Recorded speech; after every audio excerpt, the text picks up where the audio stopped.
like to comment on the announcement today in Environment Funds and Natural Resource Management. Having looked at the detail that is available, this looks like ill thought out, rushed job trying to put together an environment program to quieten down people in the bush who are very concerned about the future of NHT funding and the future of regional organisations.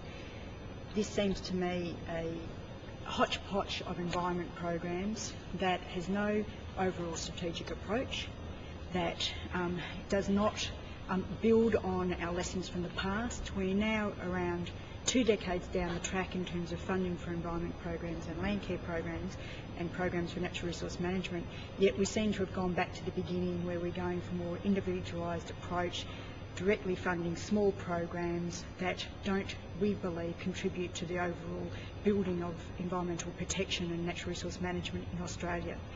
This seems also to, it does not, as far as we can tell, in fact increase spending on the environmental natural resource management, and I'm extremely suspicious that in fact some programs will be cut in the forthcoming budget, particularly, for example, the community water grant program, of which in the budget was budgeted about 200 million for the next 6 years. In marine conservation doesn't seem to get a Guernsey under the priorities, and there's other programs that we are concerned will in fact disappear.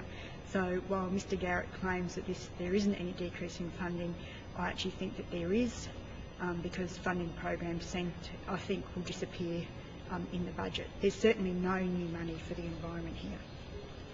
How would you actually prefer to see the money spent? You say that it's an ill thought out program. What alternative approach do you think? And I'll try not to get too technical here, because I've been involved in natural resource management for more than half my life, and so I've had a deep involvement with natural resource management in the past. And what we've been doing is going through this innovative process where we're trying to learn from the projects of the past. And what this doesn't do is learn from that. So what I know that scientists have been working on is a more strategic approach in the way we allocate resources and the way we target those resources. And this program does not seem to have picked up on any of those learnings and has in fact gone backwards to individual projects. Yet we know that individual project funding without an overall context doesn't work very well. What has been happening under NHT1 and NHT2 has been this innovative learning process, and in fact regional groups are required to get funding to put an investment plan in. So while Mr Garrett seems to spend an awful lot of time in his release having a go at the previous funding programs, and there were problems with it, I'm not denying that, but seems to be throwing the baby out with the bathwater by, having a go at the granting program, saying it's been rorted, things like that. But what has been happening is there's been a learning process, and people don't get funding under those programs unless they've put in a well thought out investment program. Now I would have liked to have seen those investment programs refined and we go on from there rather than going backwards.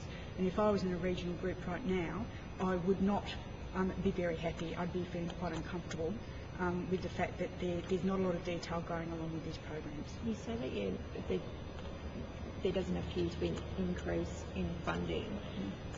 What kind of increase would you be after in the budget?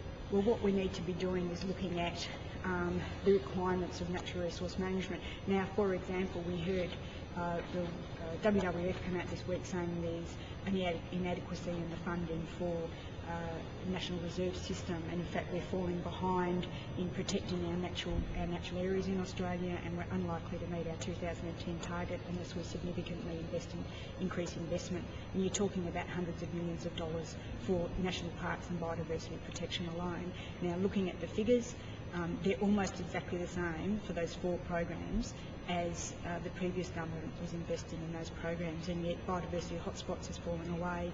There's no, I can't at this stage find any guaranteed funding for ongoing marine conservation. So what I'm concerned about is some of the things which were funded separately will now be classed under the priorities under the new program. So hence an undercutting and undermining of funding. Can you give us any kind of dollar figure though?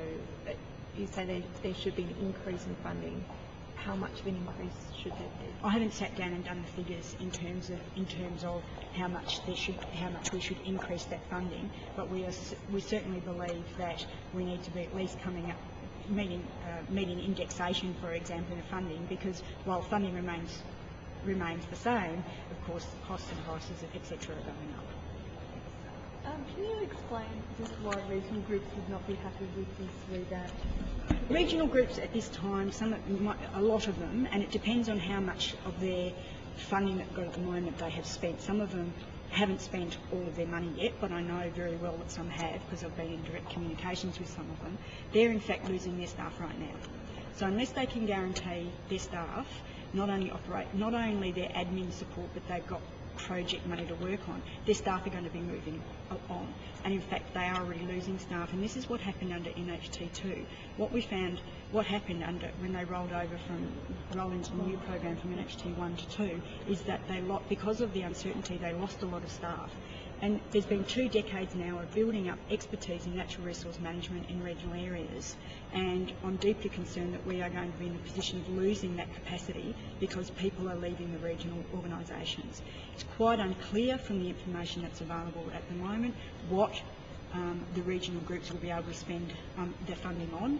The guarantee at the moment, as I understand it, 60% of the operational funding they have at the moment. What's defined as operational funding, it's not what operational funding is not defined. So I'd be concerned about that, what you could be spending the funding on. The 6 priorities that the government has outlined, we don't think are comprehensive enough. And it says things like, for example, natural resource management in remote and northern Australia.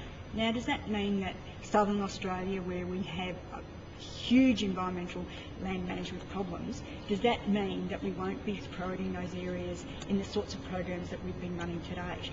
If you're funding it project by project, we know that we need to be addressing natural resource management at a landscape scale. Will that learning be lost? There's a lot of learning that has gone on through these two programs of natural resource in NHT1 and 2, where we need to be investing the money. We need to be much more cleverer and strategic, and that learning is not reflected in the minister's statements at all.